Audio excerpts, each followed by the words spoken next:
bonita, la puerta de la misericordia, la puerta dorada, la puerta sellada, la puerta doble, la puerta de Shushan, tienen muchos nombres distintos y es la única puerta que da al lado oriental de la explanada del templo, que ahora, como están escuchando, están llamando a la llamada de la oración. Los musulmanes, que tienen el lugar más sagrado para los judíos en el mundo. ¿Ven las piedras grandes de abajo? Esas piedras son originales de la época de Jesús. ¿Ok? Estamos hablando del muro de la ciudad, la parte de abajo aquí sí que es por donde venía el muro. Y lo mismo que hay un muro occidental que llamamos muro de los lamentos, que ya les explicaremos que tenemos un muro oriental que es este, y tenemos un muro sur y el muro norte casi no se ve, y son los muros de contención de una gran plataforma que hace Herodes el Grande para traer ahí a peregrinos, y sobre ella está el templo en el centro, ¿ok? Pero es una gran explanada que podríamos llamar el atrio de los gentiles, la mayor parte es el atrio de los gentiles. Y aquí ya vemos la puerta doble, la puerta sellada, la puerta bonita, seguramente la puerta bonita en la que pasa Pedro y se encuentra a un cojo, y el cojo le pide limosna y dice: no tengo oro ni plata, pero lo que tengo te doy. Sería esta. ¿Y por qué esta puerta es tan importante? No sabemos de qué época es esta puerta. Pensamos que es por lo menos de hace 1200 años. Tiene una arquitectura rarísima. Creemos que la puerta original sellada de la época de Jesús está debajo y hace 100 y pico años en parte se ha encontrado. Pero no es lo que vemos aquí, estaría debajo. Igual que cuando pasemos por la puerta de Damasco vamos a ver que está la puerta de Damasco de ahora, que tiene 500 años, y debajo vamos a ver parte de la romana de hace 2000 años. O sea que la original está abajo de esta. Exacto. Pero parte de la torre y de la puerta es original, pero como la ven es posterior, creemos, pero es un gran misterio. ¿Ok?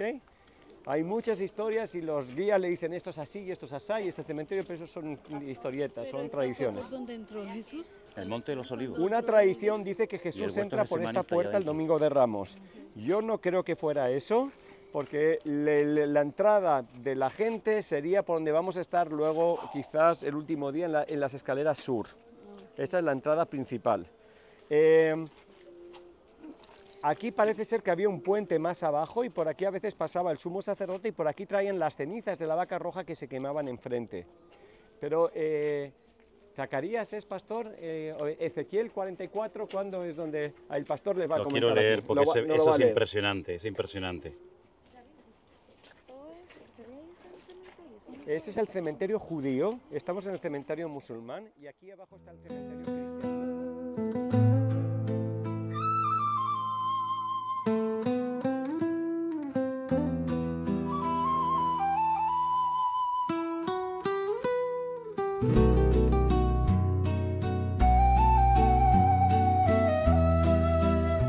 Caminando por las calles sagradas, ecos de historias que nunca mueren. Porque estando aquí realmente es espectacular. Todos ustedes saben que hubo un momento en el que las tribus de aquí del sur, la tribu de Judá y la tribu de Benjamín fueron llevadas al cautiverio a Babilonia, ¿vale? El famoso cautiverio que después de 70 años lograron volver, con Esdras, con Nehemías, ¿ven? Toda esa historia la conocen, ¿verdad? Bueno, pues Ezequiel, el profeta Ezequiel, que tenemos su libro en nuestras Biblias, él estaba en Babilonia, él estaba en el cautiverio. Y es un profeta que recibe muchas visiones, muchas revelaciones, no solamente acerca de su época, sino de cosas que iban a ocurrir en los últimos tiempos, en el futuro. Por ejemplo, él es el que nos habla en los capítulos 38 y 39 de la batalla famosa de Armagedón, de la cual estuvimos hablando ayer un poquito. Él es el que nos habla acerca de la futura restauración nacional y espiritual de Israel, cuando menciona la famosa visión de los huesos secos, ¿se acuerdan?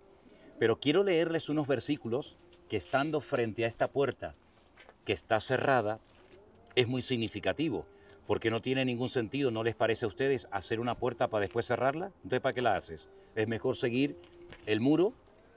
Aunque hemos dicho que estas murallas no son de la época de Jesús, es tremendamente significativo que de todas las puertas que rodean a la ciudad antigua de Jerusalén, todas estén abiertas para poder entrar y salir menos por esta, que ni siquiera se puede entrar y tampoco se puede salir, y encima han colocado un cementerio delante de ella.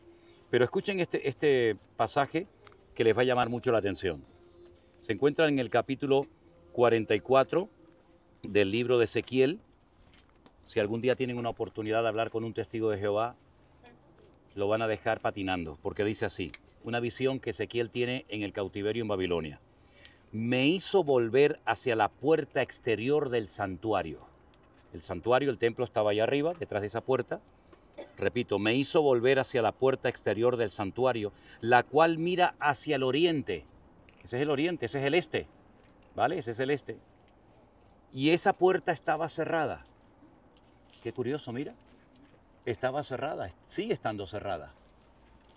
Y me dijo el Señor, Jehová, esta puerta estará cerrada y no se abrirá, ni entrará por ella hombre. Porque Jehová, el Dios de Israel, entró por ella. Por lo tanto, estará cerrada. Y uno dice, pero vamos a ver, ¿el Dios de Israel quién es? El Dios de Israel, como se dice, el Dios de Abraham, de Isaac y de Jacob.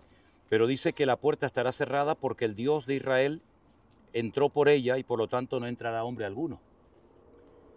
Entonces, ¿se cumple o no se cumple la palabra? Que quiero decir que esta puerta no la cerró un judío, ni un cristiano. La cerró un musulmán, ¿no? Creemos que sí, pero no sabemos seguro. ¿Eh? Es muy misterioso. Es una cosa increíble. Sí, una puerta que está cerrada, dice, porque Jehová, el Dios de Israel, entró por ella. ¿Y cuándo entró? Bueno, cuando venía de ahí enfrente, cuando venía montado en un pollino de asno y la gente comenzó a decir, Baruch, Jabá, Beshen Adonai, bendito el que viene en nombre del Señor. Y el Señor entró por esta puerta, bueno, por esta parte del muro. Entonces, es muy significativo. Yo nunca me he atrevido a estar aquí porque como esto es musulmán y a lo mejor se ofenden o yo vete tú a saber, pero es impresionante poder ver esta puerta de cerca, verla cerrada, leer este versículo aquí, saber que por esta parte de la ciudad de Jerusalén entró el Señor montado en un pollino de asno. Y una vez leí un libro donde le preguntaban a un rabino, pero bueno, los cristianos dicen que el Mesías entró montado en un pollino de asno. Y el rabino le contestó y le dijo, bueno, esa es una forma de decir que él entrará, que puede entrar en un helicóptero, en un avión o lo que sea, pero como se escribió en aquellos tiempos de Zacarías, dijo un pollino de asno. Pero es que la profecía decía literalmente cómo entraría el Mesías y se cumplió. Entonces el que quiera verlo, pues lo verá y el que no, pues buscará las cuatro patas al gato, ¿no? Pero es impresionante la visión que tenemos desde aquí, torrente de Cedrón ahí entre nosotros. Entonces ahora, estando aquí, ustedes van a poder entender. Permítame que les lea otro pasaje de la Biblia para que ustedes vean cuando leemos la Biblia que si no estamos en el lugar o no conocemos el sitio, parece como que todo ocurre uno detrás de otro. Fíjate, el templo estaba allá arriba, detrás de esas murallas estaba el templo. Y entonces, escuchen bien este versículo. Cuando Jesús salió del templo, el templo estaba ahí, hemos dicho, ¿verdad? Cuando Jesús salió del templo, se acercaron sus discípulos para mostrarle los edificios del templo. Y Jesús les dijo, ¿veis todo esto? De cierto os digo que no quedará aquí piedra sobre piedra que no sea derribada. He leído el versículo 1 y el versículo 2. Ahora leo el versículo 3. Estando él sentado en el monte de los olivos, está allá enfrente. Luego el versículo 1 y 2, las palabras las dijo aquí. Y estando él sentado en el monte de los olivos, se le acercaron aparte sus discípulos, que Marcos dice que era Pedro, Jacobo, Juan y Andrés, y le dijeron, ¿cuándo serán estas cosas? ¿Qué señal habrá de tu venida y del fin del siglo? Si tú no estás aquí, conoces este terreno, parece como que todo lo dijo en el mismo lugar. Pues no, él profetizó aquí la destrucción del templo, los discípulos bajaron por el torrente de Cedrón, seguramente fueron pensando, oye, ¿te has dado cuenta de lo que nos acaba de decir el Señor?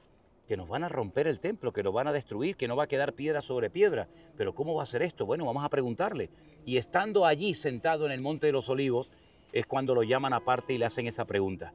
Qué interesante cuando uno está aquí y te das cuenta que el versículo 1 y 2 fue en un lugar, el versículo 3 y a continuación todo lo demás fue allí enfrente, y allí aquella iglesia que veis allí la iglesia de la lágrima, fue donde la tradición dice que Jesús se paró y dijo, Jerusalén, Jerusalén, que matas a los profetas y apedreas a los que yo te envío. ¿Cuántas veces yo quise juntar a mis hijos, como la gallina junta a sus polluelos y no quisisteis? Allí enfrente. La única ciudad, le decía yo ayer a David, la única ciudad que hizo llorar a Jesús fue la ciudad de Jerusalén. No lloró por Capernaum, no lloró por Samaria, no lloró por ninguna otra ciudad, pero Jerusalén le hizo llorar al Maestro, porque él sabía lo que iba a suceder, ¿verdad?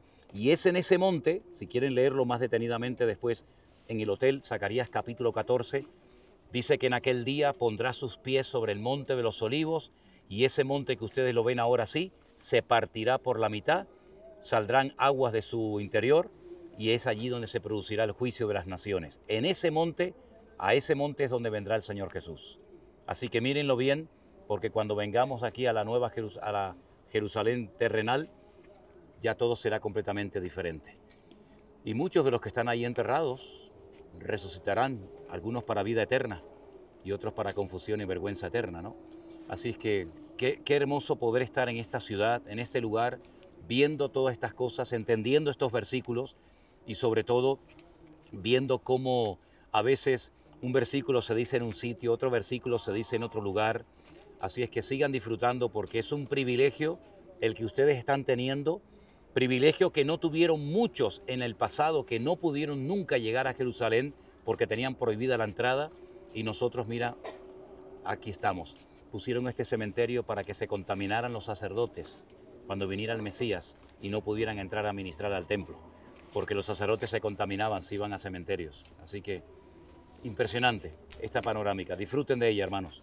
Los sacerdotes se contaminaban. No, todos los judíos, si están en contacto con muertos, quedan impuros, pero impuro no significa nada malo, nada bueno, es un estado ritual que no te permite participar de algunas cosas hasta que no te lavas con unas cenizas de la vaca roja que se quemaban allí. Pero según el judaísmo, todo el mundo ahora mismo está impuro. Porque no ha habido vaca roja desde... Luego hablaremos en Shiloh de eso. ¿Vamos a ir a Shiloh? Sí. Ah, qué bueno. Así que... Okay. Nosotros sí necesitamos purificación. Lo que pasa es que ya se experimentó en Jesús. No es que nosotros seamos mejores que nadie. No, nosotros también, sí, el típico ritual.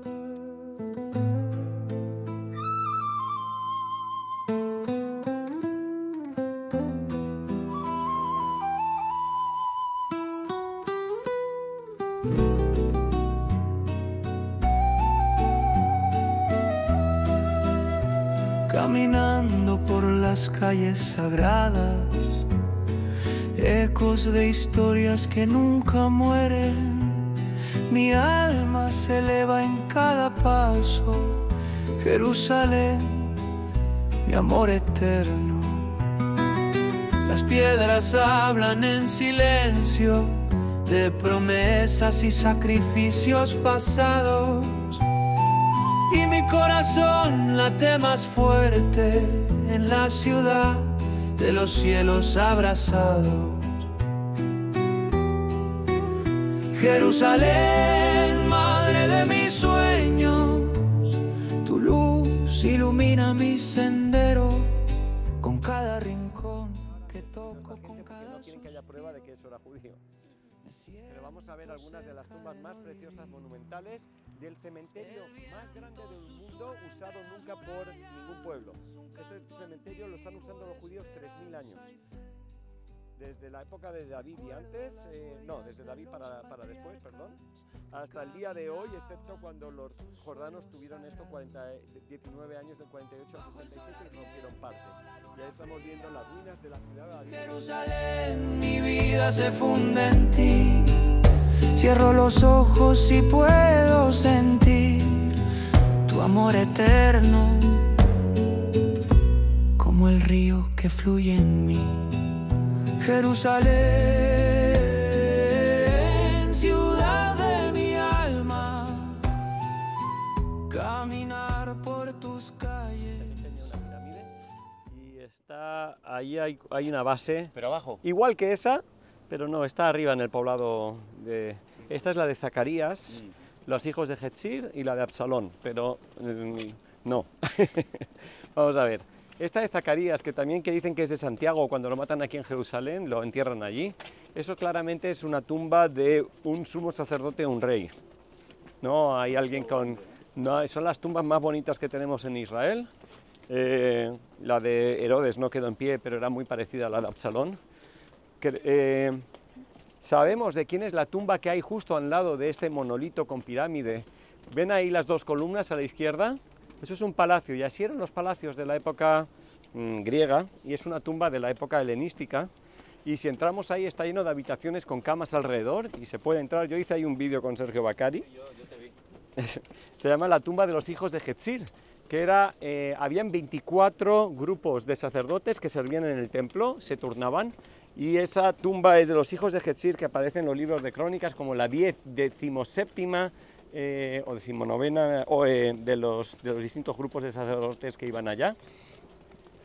Y lo que hay a la derecha no es una tumba, es lo que se llama un nefesh, que es como el monumento encima o al lado de la tumba. Entonces puede que sea de la misma familia de Hetzir.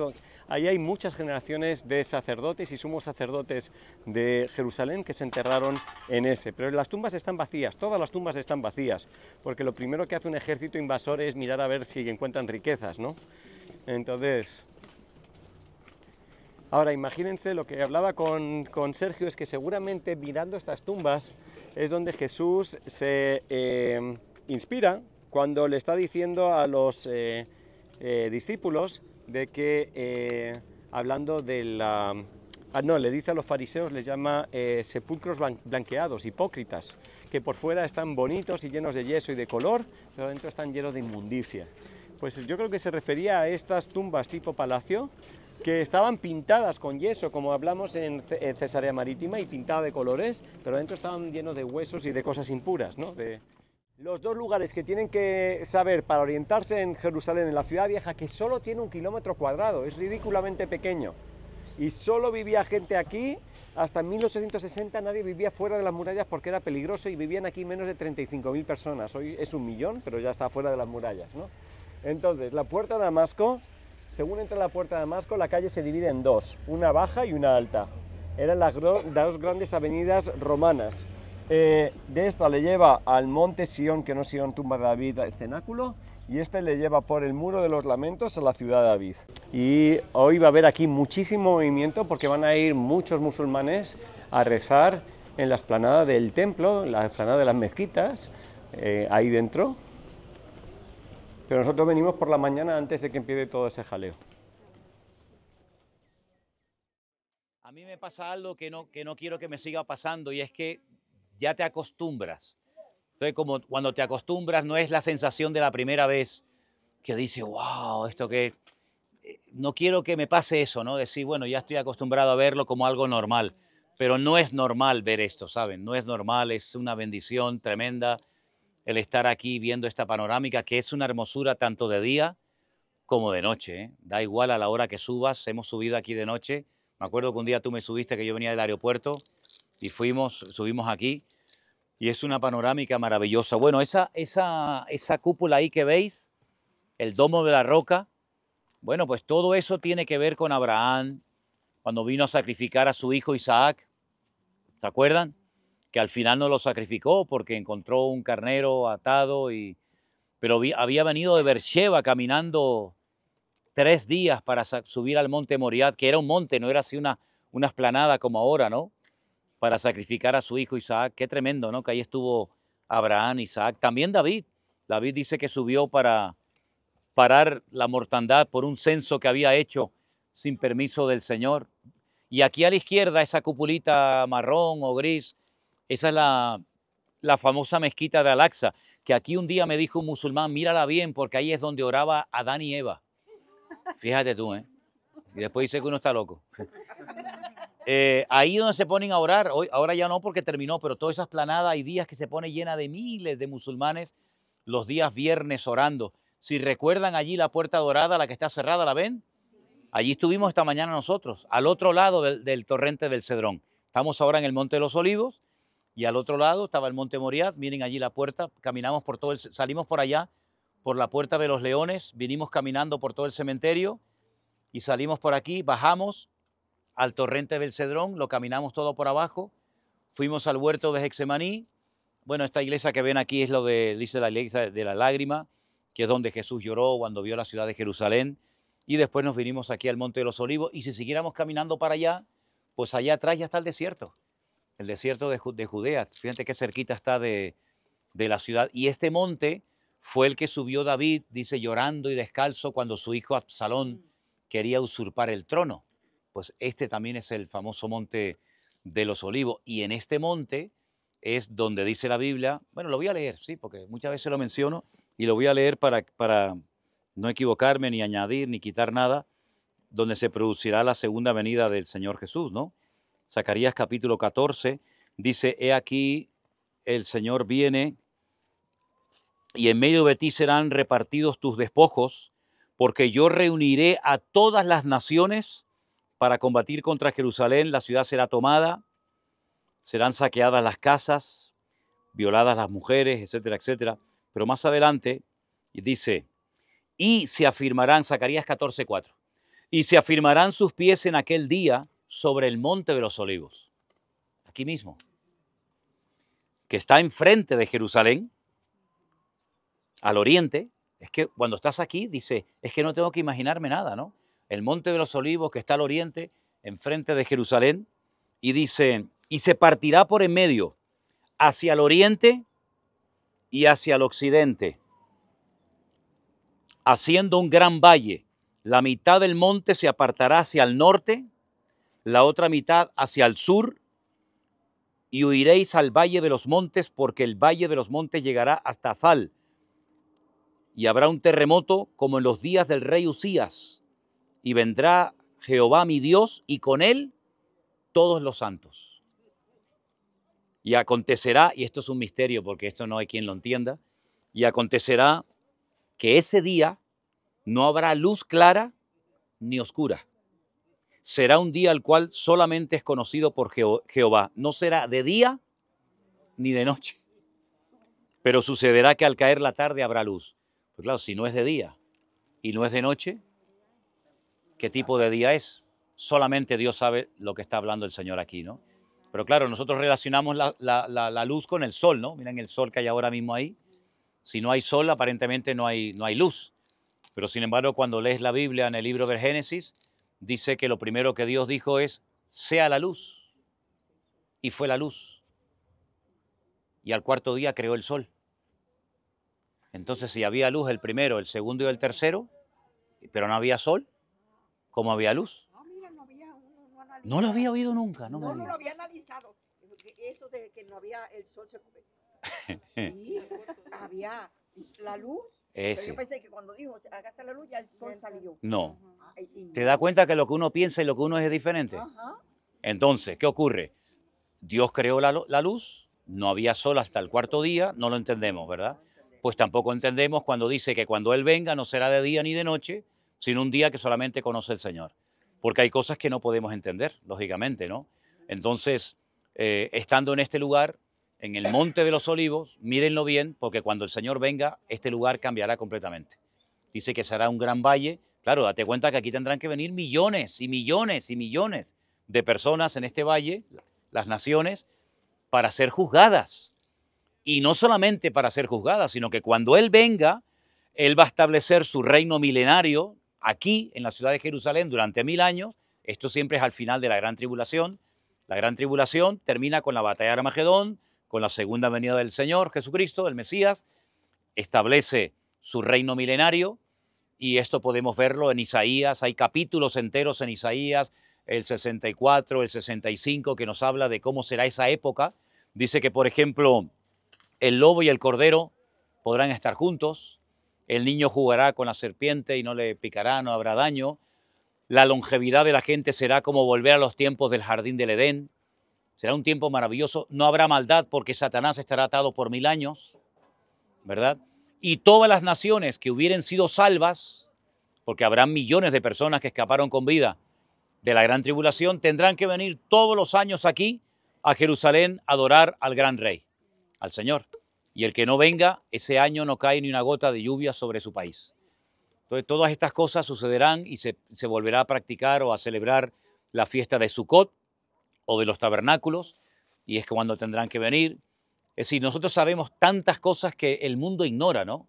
Porque tenemos la fuente mejor de información, qué es la Biblia. Y simplemente es cuestión de leerla y tener en cuenta de que todo se va a cumplir exactamente igual que como está escrito. Pero reinaremos juntamente con Cristo, dice la palabra, porque el Señor le dijo a María, su madre, por medio de la visita del arcángel Gabriel, he aquí concebirás y darás a luz a un hijo. Este será grande y será llamado Hijo del Altísimo y llamará su nombre Jesús. Y todo eso se cumplió, pero siguió hablando. Reinará sobre la casa de Jacob, su reino no tendrá fin. Entonces, eso no ocurrió en su primera venida. Esa era la gran pregunta de los discípulos minutos antes de la ascensión. ¿Restaurarás el reino antes de que te vayas? Porque el reino se acercó con Jesús. Dice, arrepentíos, porque el reino, el gobierno de Dios se ha acercado a vosotros, pero no se ha establecido. Pero cuando Él venga, Él establece su reino. Primero vino como cordero sufriente y después vendrá como el león triunfante de la tribu de Judá. Hay, ¿cómo se llama? Diferentes puntos de vista que he oído de lo que es que si la iglesia pasa la gran tribulación y otro que no la pasa, y uno dice que no la pasa porque la Biblia dice que no, como que su pueblo no va a sufrir, ¿no? Como que Claro. Pero, y los cristianos que sufrieron antes que nosotros. Y los que están sufriendo. No solo los que sufrieron, sino los que están sufriendo. Bueno, y que dirán los nigerianos y toda esa gente que lo están matando. Y nosotros... No son cristianos ellos. Eso es que nosotros, óigame, comparado con los cristianos de aquella época... ¿Qué le parece? Somos unos cristianos de agua de azúcar. Sí, porque es que, óigame, ahora vemos esto lindo así. ¿Sabe lo que pasa, hermana?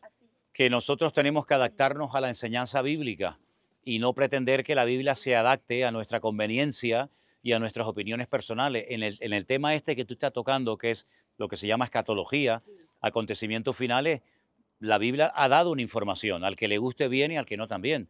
Entonces, la idea que no es una doctrina, sino una opinión personal, de que la iglesia, ¿sí?, los creyentes, los seguidores de Jesús, del Mesías, no iban a pasar ningún tipo de tribulación, no nació de los labios de Jesús, ni de Pablo, ni de Pedro, sino de otras personas que a lo largo de la historia comenzaron a inventarse cuentos y comenzaron a inventarse cosas que cayeron muy bien, pero la Biblia nos enseña que tenemos que conocer los tiempos y tenemos que estar prevenidos, velando y orando, para que aquel día no nos sorprenda como ladrón en la noche. Sí, hay muchísima información sobre todo esto, y si quieren un día en el hotel siempre damos una clase, ¿no?, así breve de escatología para que la gente sepa en qué momento nos encontramos ahora, porque el Señor no dijo que la iglesia no iba a ser perseguida. Lo que pasa es que a nosotros aún no nos ha tocado, lo cual no significa de que seamos mejores que ellos. A lo mejor no nos han perseguido porque a lo mejor no seríamos tan fuertes como pensamos que lo somos, ¿no?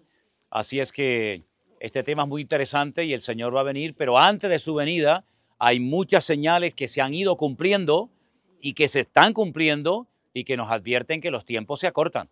Los tiempos se acortan, ¿verdad? ¿Perdón? ¿Quién? No, y en algunos lugares de Estados Unidos era un delito también. Sí. Y hacer oración en las escuelas. Sí, sí. Bueno, los creyentes siempre estaban preparados para sufrir persecución. Era un honor, era un privilegio sufrir persecución. Dice, el que quiera vivir piadosamente sufrirá persecución, ¿verdad? Así como se metieron conmigo, se meterán con ustedes, ¿no? Así que observen bien toda esta zona, porque esta zona va a cambiar cuando venga el Señor. Así que lo bueno es que la hemos conocido ahora y la vamos a conocer, si Dios lo permite, cómo va a quedar cuando Él venga.